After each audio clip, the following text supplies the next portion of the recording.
பிதாவாகிய கடவுளிடமிருந்தும் குமாரனாகிய கிறிஸ்து இயேசுவிடமிருந்தும் உங்களுக்கு கிருபையும் சமாதானமும் உண்டாவதாக. அன்புக்குரியவர்களே, இந்த நித்திய வெளிச்சம் தொலைக்காட்சி வழியாக இதை பார்த்து கொண்டிருக்கிற உங்கள் அனைவருக்கும் நான் வாழ்த்து கூறுகிறேன். ஆண்டவர் நாமம் மகிமைப்படட்டும். கிறிஸ்தவ வாழ்க்கை எத்தகையது என்பதை கொலோசையர் நிருபம் 3ஆம் அதிகாரத்திலிருந்து சில உண்மைகளை நான் உங்களுக்கு சுட்டிக்காட்ட விரும்புகிறேன். கொலோசையர் நிருபம் 3ஆம் அதிகாரத்திலே அப்போஸ்தலனாகிய பவுல் சில காரியங்களை, ஒரு கிறிஸ்தவ வாழ்க்கை எப்படி இருக்க வேண்டும் என்பதை குறித்து அவர் எழுதுகிறார். இதற்கு ஒரு தலையங்கம் கொடுத்திருக்கிறார்கள். புதுப்பிக்கப்படுகிற மனித இயல்பு. நம்முடைய மனித இயல்பு, நம்முடைய மனித வாழ்வு புதுப்பிக்கப்படுகிற ஒன்று என்பது இந்த பகுதியிலிருந்து நமக்கு தெளிவாகின்ற 3 காரியங்களை நான் உங்கள் முன்பு வைக்க விரும்புகிறேன். முதலாவது, அவர் சொல்கிறார், எப்படி ஒரு கிறிஸ்தவ வாழ்க்கை இருக்க வேண்டும் என்றால் அது மேல் உலகு சார்ந்தவற்றை நாடுகிற வாழ்க்கையாக இருக்க வேண்டும். Seek those things which are above on high. உயர்வானவைகளை, மேன்மையானவைகளை, மேலானவைகளை நாடுகிற ஒரு வாழ்க்கை தான் நல்ல கிறிஸ்தவ வாழ்க்கை. இந்த வசனம் என்ன சொல்லுகிறது என்றால், 3ஆம் அதிகாரத்தின் 1ஆம் வசனம், நீங்கள் கிறிஸ்துவுடன் கூட எழுந்தது உண்டானால் கிறிஸ்து தேவனுடைய வலது பாரிசத்தில் வீற்றிருக்கும் இடத்தில் உள்ள மேலானவைகளை தேடுங்கள். எங்கே உள்ளவைகளை? கிறிஸ்து தேவனுடைய வலது பாரிசத்தில் வீற்றிருக்கிறாரே, அந்த இடத்தில் உள்ளவைகளை நீங்கள் தேடுங்கள் என்று இங்கே சொல்லுவதை நாம் கவனிக்கின்றோம். உயர்வானவைகளை தேடுங்கள், மேன்மையானவைகளை தேடுங்கள். 2ஆம் வசனத்திலே சொல்லும்போது பூமியில் உள்ளவைகளை அல்ல, மேலானவைகளையே நாடுங்கள் என்று சொல்லுகிறார். ஏன் மேலானவைகளை தேட வேண்டும் என்பதை அவர் 3ஆம் வசனத்திலே சொல்லுகிறார். ஏனென்றால் நீங்கள் மரித்தீர்கள், உங்கள் ஜீவன் கிறிஸ்துவுடனே தேவனுக்குள் மறைந்திருக்கிறது என்று சொல்லுகிறார். நீங்கள் கிறிஸ்துவுடன் மறைந்திருக்கிறீர்கள். உங்கள் ஜீவன் கிறிஸ்துவுடனே தேவனுக்குள் மறைந்திருக்கிறது. ஆகவே உங்கள் ராஜ்யம் இதல்ல. பவுல் அப்போஸ்தலன் சொல்லும்போது சொல்வார், நம்முடைய குடியிருப்போ பரலோகத்தில் இருக்கிறது. நம்முடைய குடியிருப்பு இங்கே இல்லை, அது பரலோகத்தில் இருக்கிறது என்று சொல்லுவார். ஆகவே இங்கே கொலோசை சபைக்கு அவர் சொல்லும்போது சொல்கிறார், மேலானவைகளை தேடுங்கள். நம்முடைய வாழ்க்கையிலே அற்பமான காரியங்களுக்காக நாம் நேரங்களை வீணடிக்கிறோம், நம்முடைய ஆற்றலை வீணடிக்கிறோம், நம்முடைய பொருளை அல்லது பணத்தை வீணடிக்கிறோம். எது நமக்கு தேவையோ அதை நாம் சிந்திக்கிறதே இல்லை. மத்தேயு 6ஆம் அதிகாரம் 33ஆம் வசனத்திலே ஆண்டவர் இயேசு சொல்லும்போது சொல்லுகிறார், முதலாவது தேவனுடைய ராஜ்யத்தையும் அவருடைய நீதியையும் தேடுங்கள், அப்பொழுது இவைகளெல்லாம் கூட கொடுக்கப்படும். முதலாவது நீங்கள் செய்ய வேண்டியது என்னவென்றால், தேவனுடைய ராஜ்யத்தையும் அவருடைய நீதியையும் தேடுங்கள். தேடுங்கள். எனக்கு அன்பானவர்களே, ஆனால் லூக்கா சுவிசேஷத்திலே இதை எப்படி சொல்லப்பட்டிருக்கிறது என்றால், லூக்கா 12ஆம் அதிகாரம் 31ஆம் வசனத்திலே முதலாவது தேவனுடைய ராஜ்யத்தையும் என்று அங்கே சொல்லப்படவில்லை. அங்கே என்ன சொல்லப்பட்டிருக்கிறது என்றால், தேவனுடைய ராஜ்யத்தையே தேடுங்கள், அது ஒன்றுதான் உங்களுடைய தேட்டமாய் இருக்க வேண்டும் என்று லூக்கா நற்செய்தியாளர் எழுதுகிறார். அன்புக்குரியவர்களே, மேலானவைகள், முதன்மையானவைகள், உரியவைகள். ஆலயத்தை தேடுங்கள், தேவ சமூகத்தை நாடுங்கள், அவர் சமூகத்திலிருந்து கிடைக்கிற ஆற்றலை வாஞ்சியுங்கள், அதுவே சிறந்தது. ஹென்றி ஆல்பர்ட் கிருஷ்ணபிள்ளை என்கிற தேவ மனிதர் இரட்சணிய யாத்திரிகம் என்கிற அவருடைய புத்தகத்திலே அவர் எழுதியிருக்கிறார். மண்ணையே நோக்கி உழலும் என் வஞ்சக நெஞ்சதனை விண்ணையே நோக்கிடப்பன் இறைவா என்று சொல்லுகிறார். இந்த மண்ணையே பார்த்து பார்த்து இந்த மண்ணை சுற்றியே வந்து கொண்டிருக்கிற என்னுடைய வஞ்சகம் நிறைந்த நெஞ்சதனை, இதயத்தை விண்ணை நோக்கி பார்க்க பண் இறைவா. ஆண்டவரே, நான் இந்த மண்ணையே பார்த்து பார்த்து வாழ்ந்து கொண்டிருக்கிறேன், நான் விண்ணை பார்த்து வாழ எனக்கு உதவி செய்யும் என்று அவர் கேட்டிருக்கிறார். நம்முடைய வாழ்க்கையை கொஞ்சம் நம்ம திரும்பி பார்ப்போம். நாம் மண்ணுக்குரியவைகளையே நாடி தேடி அதற்காய் நேரத்தை செலவிட்டு பணத்தை வீணடித்து ஆற்றலை வீணடித்து அப்படி வாழ்ந்து கொண்டு இருக்கிறோம். என்றைக்காயிலும் நித்திய வாழ்வுக்கானவைகளை நாம் தேடுகிறோமா என்பதை நாம் சிந்தனை செய்து பார்க்க அழைக்கப்படுகிறோம். நித்திய ராஜ்யத்துக்குரியவைகளை கடவுளின் சமூகத்திலே நமக்காய் அவர் ஆயத்தம் பண்ணி வைத்திருக்கிறதை நாம் என்றைக்காகிலும் தேடுகிறோமா? இயேசுநாதர் சொன்னார், யோவான் 14:2 என் பிதாவின் வீட்டில் அநேக வாசஸ்தலங்கள் உண்டு, அவைகளில் ஒன்றை நான் உங்களுக்காக ஆயத்தம் பண்ண போகிறேன். அப்ப இயேசுநாதர் சொல்லுகிறார், என் பிதாவின் வீட்டில் அநேக வாசஸ்தலங்கள் இருக்கிறது, அவைகளில் ஒன்றை உங்களுக்காக நான் ஆயத்தம் பண்ண போகிறேன். இயேசு நமக்காக ஆயத்தம் பண்ணுகிற அந்த நித்திய ராஜ்யத்தை, அந்த நித்திய வாழ்வை என்றைக்காயிலும் நாம் தேடுகிறோமா என்பதை நாம் சிந்தனை செய்து பார்ப்போம். பவுலடியார் கொலோசே சபைக்கு சொல்லும்போது அவர் சொல்லுகிறார், பூமியில் உள்ளவைகளை அல்ல, மேலானவைகளை. ஏனென்றால் இந்த பூமியில் உள்ளவைகளெல்லாம் ஒளிந்து போகும் என்று யோவான் தன்னுடைய நிருபத்திலே எழுதுகிறார். 1 யோவான் 2 அவர் எழுதுகிற போது அவர் எழுதுகிறார், இந்த உலகமும் அதன் ஆசை இச்சைகளும் ஒளிந்து போகும் என்று அவர் எழுதுகிறதை நாம் கவனிக்கிறோம். 15 சொல்கிறது, உலகத்தில் உள்ளவைகளிலும் அன்பு கூறாதிருங்கள். 17 அவர் எழுதுகிறார், உலகமும் அதன் ஆசை இச்சையும் ஒளிந்து போம், தேவனுடைய சித்தத்தின்படி செய்கிறவனோ என்றென்றைக்கும் நிலைத்திருப்பான் என்று எழுதுகிறார். எனக்கு அருமையான கர்த்தருடைய பிள்ளைகளே, அப்படியானால் நம்முடைய வாழ்விலே நாம் சிந்தனை செய்து பார்ப்போம். நாம் எதை தேடுகிறோம்? அனுதினமும் இயேசுவை தேடுகிறோமா? நித்திய ராஜ்யத்தை தேடுகிறோமா? நிலையான வாழ்வை, நிலையானவைகளை, மேன்மையானவைகளை தேடுகிறோமா? சிந்தனை செய்து பார். 2வது காரியம், இந்த கொலோசை திருச்சபைக்கு பவுல் எழுதுகிற போது 2வது எழுதுகிறார், தீயவைகளை ஒழித்து விடுங்கள். தீயவைகளை ஒழித்து விடுங்கள். 1வது சொன்னார், மேலானவைகளை தேடுங்கள். 2வது சொல்லுகிறார், தீயவைகளை ஒழித்து விடுங்கள். மார்ட்டிஃபை the evils.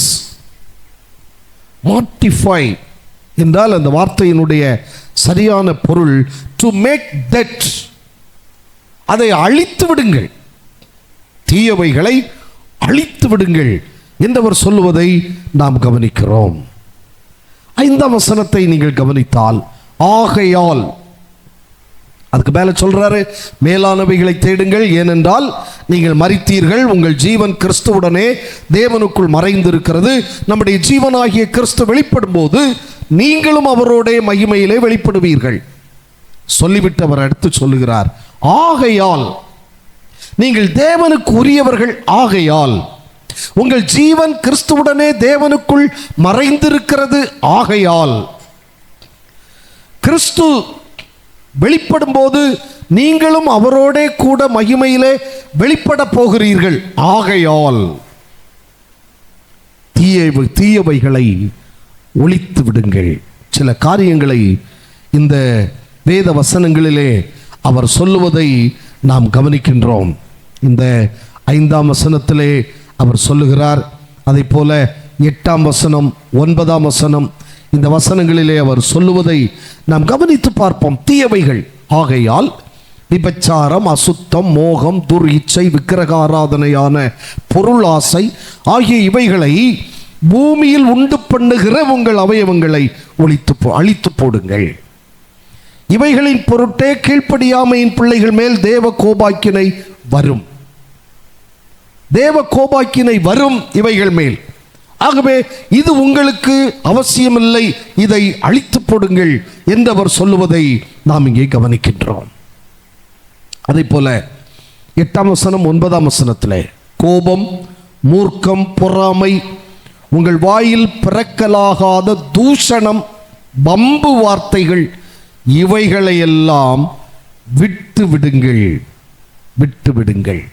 அடுத்து சொல்கிறார், ஒருவருக்கு ஒருவர் பொய் சொல்லாதிருங்கள், பழைய மனுஷனையும் அவன் செய்கைகளையும் களைந்து போடுங்கள். இப்படியெல்லாம் அவர் சொல்லிக்கொண்டே போகிறார். ரோமருக்கு எழுதிய நிருபத்திலே பவுலடியார் எழுதுகிற போது அவர் சொன்னார், இப்படி இருக்க சகோதரரே, நீங்கள் உங்கள் சரீரங்களை பரிசுத்தமும் ஜீவ பலியுமாய் நீங்கள் அவருக்கு ஒப்பு கொடுக்க வேண்டும் என்று தேவனுடைய இரக்கங்களை முன்னிட்டு உங்களை கேட்டுக்கொள்கிறேன். இதுவே நீங்கள் செய்யத்தக்க புத்தியுள்ள ஆராதனை என்று சொன்னார். உங்கள் சரீரங்களை பரிசுத்தமும் தேவனுக்கு பிரியமுமான ஜீவ பலியாக ஒப்பு கொடுக்க வேண்டும் என்று தேவனுடைய இரக்கங்களை முன்னிட்டு உங்களை வேண்டிக் கொள்ளுகிறேன். இதுவே நீங்கள் செய்யத்தக்க புத்தியுள்ள ஆராதனை. எபேசியர் நிருபத்திலே பவுலடியார் சொல்லுகின்ற போது, எபேசியர் 4வது அதிகாரம் அதனுடைய 22வது வசனம் முதல் 32ஆம் வசனம் வரைக்கும் அவர் சொல்லுகிறார். சில காரியங்களை சொல்லிக்கொண்டே வருகிறார்.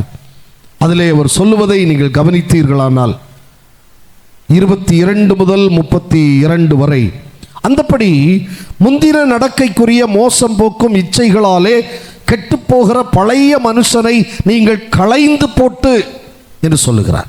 பழைய மனுஷன், அவனை களைந்து போடுங்கள். பின்னாலே நீங்க படிச்சுக்கிட்டே வந்தீங்கன்னா அங்கே தெரியும், பிசாசுக்கு இடம் கொடாதிருங்கள், உங்கள் எரிச்சல் தனிய கடவது, நீங்கள் திருடாதிருங்கள், குறைச்சல் உள்ளவனுக்கு கொடுங்கள், இப்படியெல்லாம் அங்கே சொல்லிக்கொண்டே வருகிறார். அப்போ தீயவைகளை ஒழித்து விடுதல். எது ஒரு நல்ல கிறிஸ்தவ வாழ்க்கை? உயர்வானவைகளை தேடுவது. எது ஒரு நல்ல கிறிஸ்தவ வாழ்க்கை? நம்முடைய வாழ்வில் இருக்கிற தீயவைகளை ஒழித்து விடுவது, ஆண்டவர் விரும்பாதவைகளை ஒழித்து விடுவது அல்லது அழித்து விடுவது. அதைத்தான் அவர் இங்கே சொல்லுகிறார். எனக்கு அன்பானவர்களை, நீங்கள் அந்த வசனங்களை சற்று படித்து பாருங்கள். கொலோசையர் 3ஆம் அதிகாரத்தின் 5, 6 இந்த வசனங்களை படித்து பாருங்கள். அதே போல 8, 9 இந்த வசனங்கள் எல்லாம் இதை குறித்து தெள்ளத் தெளிவாய் நமக்கு சுட்டி காட்டுகிறது. எனக்கு அருமையானவர்களே, மேலானவைகளை, உயர்வானவைகளை, மேன்மையானவைகளை தேடுங்கள். அதே வேளையில்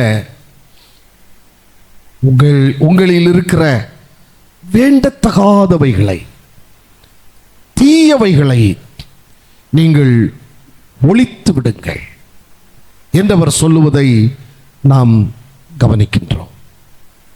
மூன்றாவது அவர் சொல்லுகிற ஒரு காரியம் இந்த கொலோசையர் 3ஆம் அதிகாரத்திலே, நற்பண்புகளை அணிந்து கொள்ளுங்கள். Put on the bowels of good things. நற்பண்புகளை நீங்கள் அணிந்து கொள்ளுங்கள். அணிந்து கொள்ளுங்கள் 12ஆம் வசனத்திலிருந்து நீங்கள் பார்த்தால் அதை நீங்கள் கவனிக்க முடியும். ஆகையால் நீங்கள் தேவனால் தெரிந்து கொள்ளப்பட்ட பரிசுத்தரும் பிரியருமாய் உருக்கமான இரக்கத்தையும் தயவையும் மனத்தாழ்மையையும் சாந்தத்தையும் நீடிய பொறுமையையும் தரித்து கொண்டு. அப்போ உங்களுக்கு தேவை என்ன? பரிசுத்தம், இரக்கம், தயவு, மனத்தாழ்மை, சாந்தம், நீடிய பொறுமை, இதை நீங்கள் தரித்து கொள்ளுங்கள் என்று அவர் சொல்லுவதை நாம் கவனிக்கின்றோம். 13ஆம் வசனத்திலே வருகிற போது ஒருவரை ஒருவர் தாங்கி, அதை நல்லா கவனிக்கணும். ஒருவரை ஒருவர் தாக்கி என்று எழுதவில்லை, ஒருவரை ஒருவர் தாங்கி. ஒருவர் பேரில் ஒருவருக்கு குறைபாடு உண்டானால் கிறிஸ்து உங்களுக்கு மன்னித்தது போல ஒருவருக்கு ஒருவர் மன்னியுங்கள். கிறிஸ்து எப்படி மன்னித்தார்? நம்முடைய பாவங்களை மன்னித்து அதுக்கு பிறகு அவர் நினைக்காமலே போயிட்டார். அவர் சொன்னார், சமுத்திரத்தின் ஆழத்தில் அதை போட்டு விட்டேன். இன்னொரு இடத்துல சொல்லப்பட்டிருக்க, உங்களுடைய முதுகுக்கு பின்னால் அதை எறிந்து விட்டேன். அப்படின்னு அவங்க முதுகுக்கு பின்னால் அதை எறிஞ்சிட்டார், நீங்க பார்க்க முடியாது. சமுத்திரத்தின் ஆழத்தில் அதை போட்டு விட்டார். ஆனா நாம மன்னிக்கிறது எப்படி மன்னிக்கிறோம்? நான் ஆனதுனால கண்டு நான் மன்னிச்சேன், இப்படி சொல்லி சொல்லி சொல்லி சாகடித்து விடுவோம். மன்னிக்கிறேன்னு சொல்லி உண்மையா நம்ம மன்னிக்கல, இப்படியே சொல்லி சொல்லி சொல்லி அந்த நபரை நாம் சாகடித்து விடுகிறோம். ஆண்டவர் இங்கே பவுலடியார் மூலமாய் நமக்கு சொல்கிறார், மன்னிப்பு உங்கள் வாழ்வில் வரட்டும், அணிந்து கொள்ளுங்கள்.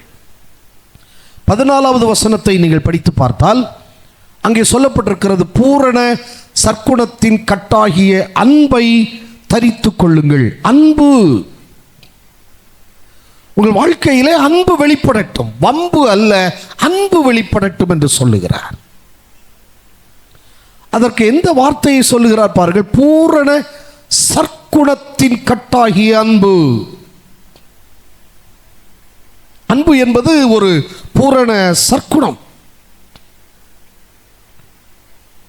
அந்த அன்பை வெளிப்படுத்துங்கள் என்று ஆண்டவர் சொல்லுவதை நாம் கவனிக்கின்றோம்.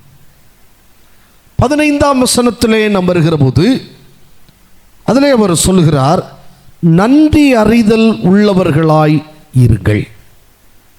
நன்றி அறிதல் உள்ளவர்களாய் இருங்கள். ஒருவர் செய்கின்ற உதவிக்கு நாம் எப்போதும் நன்றி கடன் பட்டிருக்கிறோம். இன்றைக்கு மனிதன் தன்னுடைய வாழ்க்கையில நன்றி மறந்தவனாய், நன்றி கெட்டவனாய் வாழ்ந்து வருகிறார். கிறிஸ்து நம்மை மன்னித்தார். நமக்கு நன்றி இருக்குமானால் நாம் பிறரை மன்னிப்போம். கிறிஸ்து நமக்கு வாழ்வை தந்தார். நமக்கு அந்த நன்றி இருக்குமானால் பிறருடைய வாழ்க்கையை நாம கெடுக்க மாட்டோம். இப்படியே சொல்லி பாருங்க, நம்மிலே நன்றி அறிதல் இருக்கிறதா?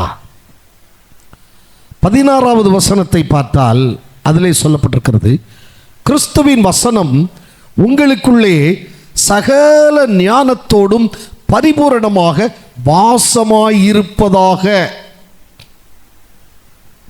இது ஒரு முக்கியமான காரியம்.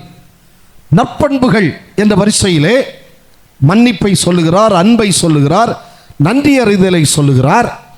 தேவ வசனத்தை, வேத வசனத்தை நம்முடைய உள்ளத்திலே வைத்திருக்க வேண்டும் என்றால் இங்கே சொல்லுகிறார் பவுலடியார். அது உங்களுக்குள் வாசமாயிருப்பதாக,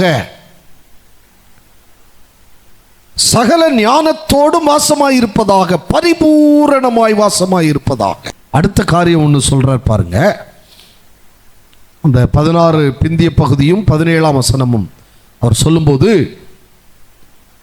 சங்கீதங்களினாலும் கீர்த்தனைகளினாலும் ஞானப்பாட்டுகளினாலும் ஒருவருக்கொருவர் போதித்து புத்தி சொல்லிக்கொண்டு உங்கள் இருதயத்திலே கர்த்தரை பக்தியுடன் பாடி வார்த்தையினாலாவது கிரியையினாலாவது நீங்கள் எதை செய்தாலும் அதையெல்லாம் கர்த்தராகிய இயேசுவின் நாமத்தினாலே செய்து அவர் முன்னிலையாக பிதாவாகிய தேவனை ஸ்தோத்தரியுங்கள்.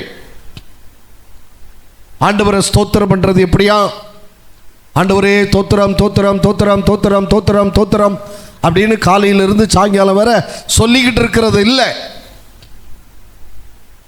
சொல்லக்கூடாது என்று நான் சொல்லல. ஆண்டவரை எப்படி ஸ்தோத்திரம் பண்ண வேண்டுமா? பிதாவாகிய தேவனை எப்படி ஸ்தோத்தரிக்கணுமா? வார்த்தையினாலாவது கிரியையினாலாவது எதை செய்தாலும் அதையெல்லாம் கர்த்தராகிய இயேசுவின் நாமத்தினாலே செய்து. அப்போ வார்த்தை மட்டுமல்ல, கிரியை. கடவுளை மகிமைப்படுத்துவது எப்படி? ஆண்டவரை ஸ்தோத்தரிப்பது எப்படி? வார்த்தையினால் மட்டுமல்ல, கிரியையினாலும். Not by our words, but by our deeds. நம்முடைய வார்த்தையினால் அல்ல, கிரியையினால். இயேசுவை வாழ்க்கையில் காட்டுங்களே, பேச்சில் அல்ல செயலில் நல்ல. இயேசுவை வாழ்வோராய் காட்டுங்களே, இயேசுவை வாழ்வோராய் காட்டுங்களே. இயேசுவை வாழ்க்கையில் எப்படி காட்டணும்?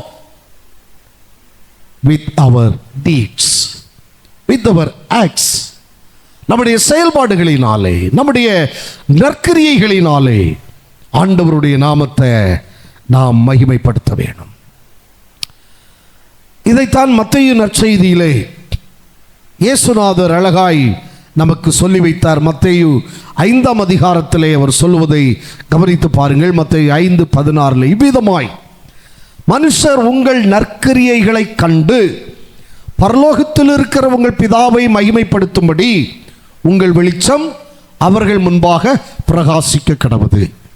மனுஷர் உங்கள் நற்கிரியைகளை கண்டு, உங்கள் செயல்பாடுகளை கண்டு, அதன் வழியாய் பரலோகத்தில் இருக்கிற உங்கள் பிதாவை அவர்கள் மகிமைப்படுத்த வேண்டும்.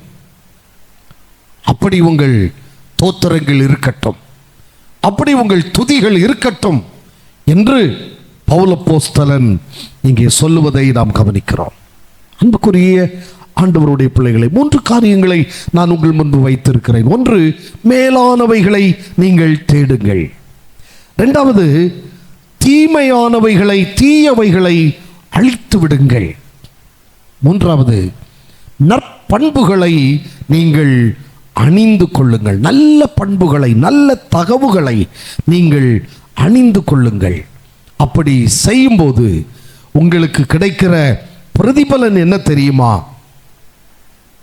நம்முடைய ஜீவனாகிய கிறிஸ்து வெளிப்படும் போது நீங்களும் அவரோடே கூட மகிமையிலே வெளிப்படுவீர்கள். 4வது வசனம், நம்முடைய ஜீவனாகிய கிறிஸ்து வெளிப்படும் போது நீங்களும் அவரோடு கூட மகிமையிலே வெளிப்படுவீர்கள் என்று அவர் சொல்லுவதை நாம் இங்கே கவனிக்கிறோம். எனக்கு அன்பானவர்களே, எண்ணி பாருங்கள், நம்முடைய வாழ்க்கை மேலானவைகளை நாம் தேடுகிறோமா? மேன்மையானவைகளை, முதன்மையானவைகளை, நமக்கு என்ன நித்தியமாய் தேவையோ அதை நாம் தேடுகிறோமா என்பதை நாம் சிந்தனை செய்து பார்ப்போம். எனக்கு அன்பான ஆண்டவருடைய பிள்ளைகளே, ஜீவனாகிய கிறிஸ்து வெளிப்படும் போது மகிமையிலே நாமும் வெளிப்பட வேண்டுமானால் நாம் செய்ய வேண்டிய காரியம் உயர்வானவைகளை, மேலானவைகளை தேட வேண்டும். தீயவைகளை அழித்துவிட வேண்டும். நற்பண்புகளை வளர்க்க வேண்டும். யோவான் நற்செய்தி 17ஆம் அதிகாரம் 24ஆம் வசனத்திலே இயேசு சொல்லுகிறார், பிதாவே, உலகத் தோற்றத்திற்கு முன் நீர் என்னில் அன்பாயிருந்தபடியினால் நீர் எனக்கு தந்த என்னுடைய மகிமையை நீர் எனக்கு தந்தவர்கள் காணும்படியாக நான் எங்கே இருக்கிறேனோ அங்கே அவர்களும் என்னுடனே கூட இருக்க விரும்புகிறேன். ஆண்டவர் சொல்லுகிறார், இயேசு சொல்லுகிறார், நான் எங்கே இருக்கிறேனோ உம்முடைய சமூகத்திலே உம்முடைய மகிமையிலே நான் இருக்கும்போது எனக்கு நீர் தந்திருக்கிறவர்களும் என்னுடைய பெயரை சொல்லி வாழுகிற இந்த கிறிஸ்தவர்களும் என்னோடு கூட இருக்க வேண்டும் என்று, மகிமையிலே இருக்க வேண்டும் என்று நான் விரும்புகிறேன் என்று இயேசுநாதர் சொல்லுகிறார். அப்ப இயேசுநாதருடைய விருப்பம் அது, நான் மகிமையிலே வெளிப்பட வேண்டும் என்பது. அன்புக்குரிய ஆண்டவருடைய பிள்ளைகளே, அந்த இயேசுநாதருடைய விருப்பத்திற்கு நாம் இசைந்து வாழ முடியுமா? நம்மை அர்ப்பணிக்க முடியுமா? ஆண்டவரே, உம்முடைய விருப்பத்திற்கு இசைந்து நான் உம்மோடு இருக்க நான் விரும்புகிறேன் என்று ஆண்டவரை பார்த்து நாம் சொல்லுவோமா? ரோமர் 5ஆம் அதிகாரம் 2ஆம் வசனத்திலே பவுலடியார் எழுதுகிற போது அவர் சொல்லுகிறார், அவர் மூலமாய் நாம் இந்த கிருபையில் பிரவேசிக்கும் ஸ்லாக்கியத்தை விசுவாசத்தினால் பெற்று நிலை கொண்டிருந்து தேவ மகிமையை அடைவோம் என்கிற நம்பிக்கையினாலே மேன்மை பாராட்டுகிறோம். எதனால் மேன்மை பாராட்டுகிறார்களாம்? நமக்கு ஒரு நம்பிக்கை இருக்கிறது. அந்த நம்பிக்கை என்ன? தேவ மகிமை. கிறிஸ்து வெளிப்படும் போது, ஜீவனாகிய கிறிஸ்து வெளிப்படும் போது அவரோடு கூட மகிமையிலே வெளிப்படுகிற அந்த நிலை, அதை பவுல் அப்போஸ்தலன் இங்கே சொல்லுவதை நாம் கவனிக்கின்றோம். எனக்கு அருமையான ஆண்டவருடைய பிள்ளைகளே, நீங்கள் ஒன்றை சிந்தித்துக் கொள்ளுங்கள். நீங்கள் கிறிஸ்துவுடன் எழுந்தது உண்டானால், கிறிஸ்துவை உங்கள் சொந்த இரட்சகராக ஏற்றுக்கொண்டது உண்டானால், நீங்கள் கிறிஸ்தவர்கள் என்று உங்களை எண்ணிக்கொண்டால் ஒன்று செய்யுங்கள், மேலானவைகளை நாடுங்கள். கிறிஸ்து விரும்பாத தீயவைகளை ஒழித்து விடுங்கள். கிறிஸ்து விரும்புகிற நற்பண்புகளை உங்களுக்குள் அணிந்து கொள்ளுங்கள். நற்பண்புகளை வளர்த்துக் கொள்ளுங்கள். அப்பொழுது நீங்கள் மகிமையிலே வெளிப்படுவீர்கள். கண்களை மூடுவோமா? ஆண்டவரை நோக்கி ஜெபிப்போம். என்னை உமக்கு தந்தேன் இயேசு நாயகா, இனி நான் அல்ல நீரே. இயேசு நாயகா, இயேசு நாயகா, இயேசு நாயகா. சொல்லுவோம், இனி நான் அல்ல நீரே. இயேசு நாயகா. இயேசுவின் நாமத்தில் பிதாவே, ஆமென். God bless you.